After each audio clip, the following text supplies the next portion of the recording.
Cinta itu bukan memiliki atau mengendalikan, tapi menerima dan menghargai. Beda ya, menerima dengan memiliki. Kalau memiliki itu ego. Kalau menerima itu rasa, hati. Menerima itu konotasinya keterbukaan. Kalau memiliki konotasinya apa? Penjara, kepemilikan. Jadi kalau kamu saya miliki itu kan berarti kamu di bawah kuasaku. Tapi kalau menerima itu hadirlah apa adanya dalam hidupku.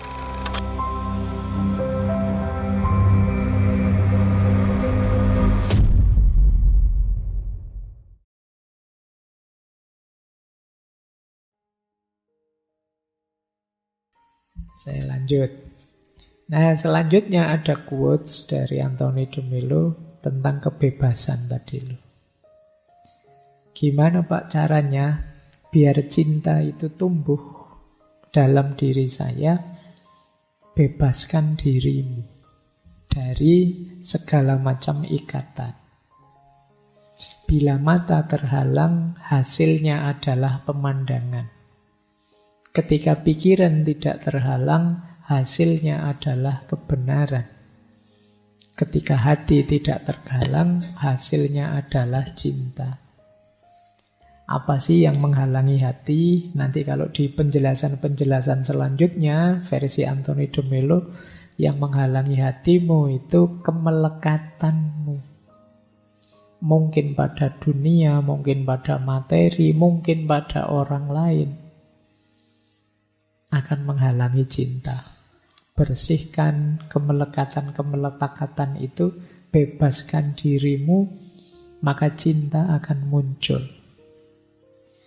Selama ini mungkin kita membenci orang karena orang itu begitu, Pak. Kalau dia seperti itu berarti tidak cocok dengan aliran saya, karena aliran saya begini, karena kita sudah terlalu melekat, maka jatuhnya aku dan engkau kita berbeda, kita tidak bisa sama, akan jadi begitu. Bebaskan diri kita dari banyak ikatan. Nanti beliau menjelaskan panjang tentang kemelekatan itu. Jadi jalan untuk jadi jiwa pecinta, membebaskan hati. Nanti sekali-sekali kamu cek ya, kira-kira dalam hidup saya ini, saya melekat dengan apa saja hari-hari ini. Melekat itu coba cari sesuatu yang menurutmu tanpa itu aku tidak mungkin bahagia, aku tidak mungkin senang, aku tidak mungkin nyaman. Di luar dirimu ya, di luar Tuhan pastinya juga, di luar Allah. Kalau dalam Islam kan satu-satunya kemelekatan yang diizinkan itu ketergantungan kemelekatan pada Allah. Allahus Somad. Di luar itu bisa menghijab hati kita, termasuk untuk mencintai. Mungkin ada yang di hatinya kemelekatan pada posisi, jabatan, duniawi, harta, dan macam-macam. Itu nanti akan menghalangi lahirnya cinta dalam dirimu. Kamu melekat pada apa? Itu akan menghalangi cintamu. Disitulah pentingnya kebebasan. Ayo kita bebaskan diri kita. Kalau dalam tasawuf itu ada makom namanya taharrur. Taharrur ini makom tinggi. Tidak sembarangan orang bisa mencapai ke sini. Taharrur itu makom kebebasan. Dulu waktu kita belajar kebebasan, seingat saya kebebasannya Ibnu Arabi. Itu makom taharrur ini salah satu yang harus dicapai seorang salik untuk bisa dekat dengan Allah.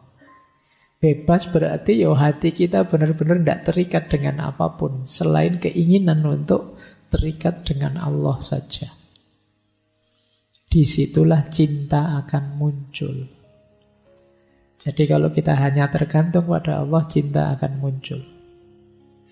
Itulah kebebasan sejati.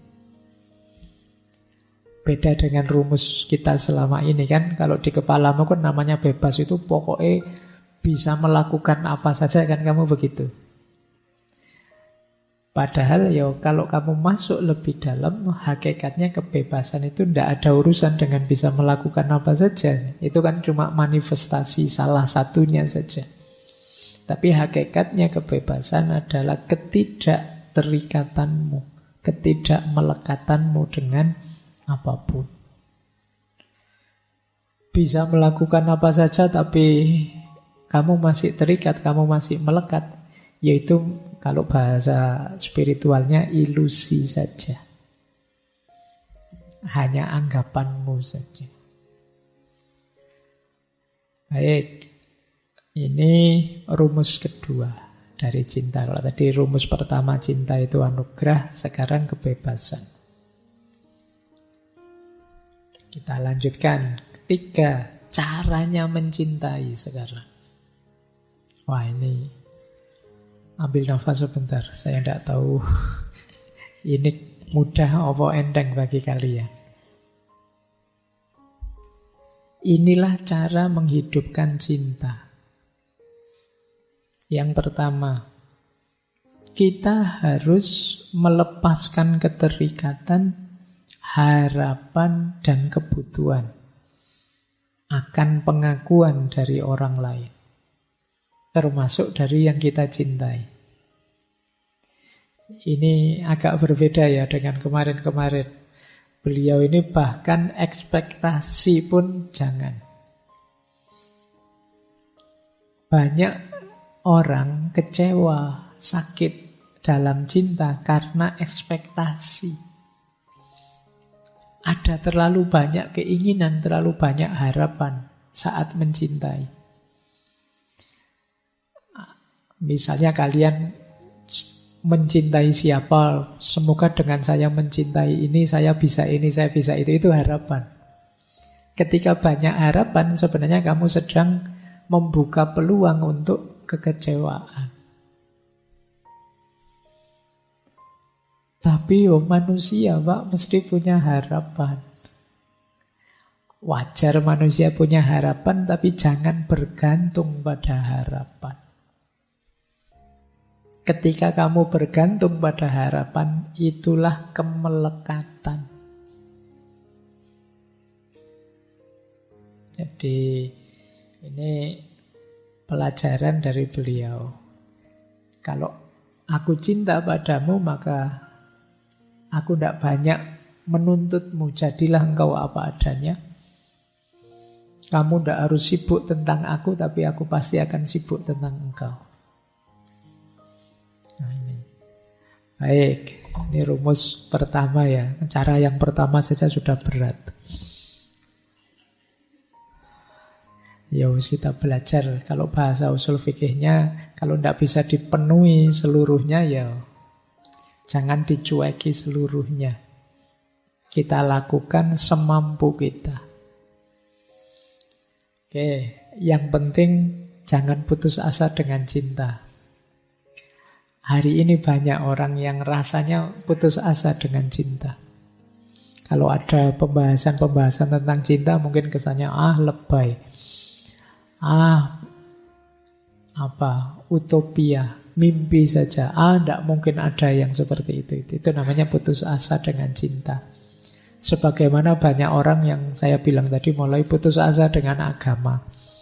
Mungkin belakangan juga banyak mulai putus asa dengan politik. Mungkin nanti ada banyak keputusasaan.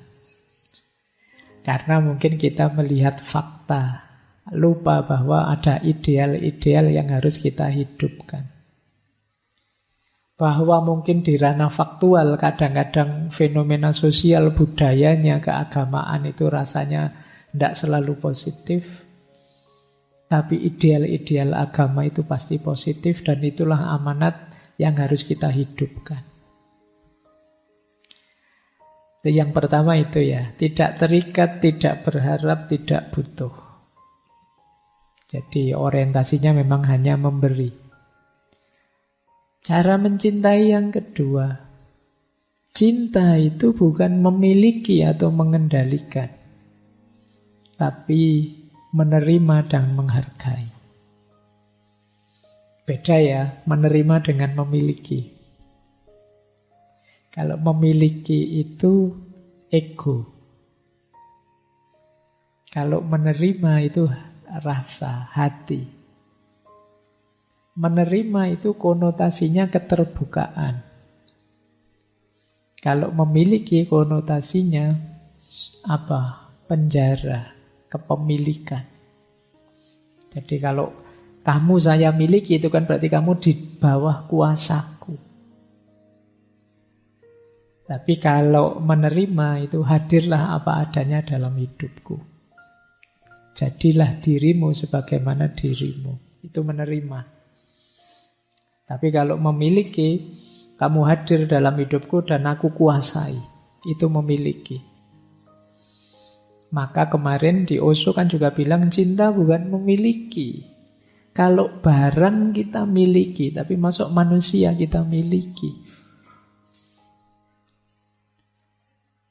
Jadi yang kedua, cinta bukan tentang memiliki dan mengendalikan, tapi menerima dan menghargai.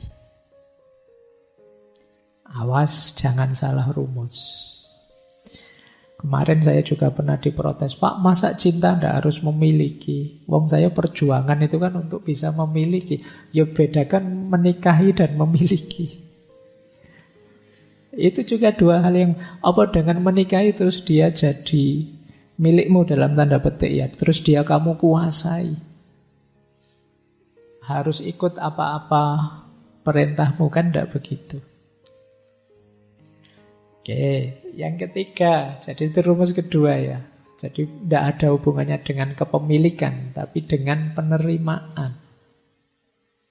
Yang ketiga, jalan menuju cinta melibatkan kesadaran diri, kebebasan batin, dan kemauan untuk menghadapi ketakutan dan ketidaknyamanan.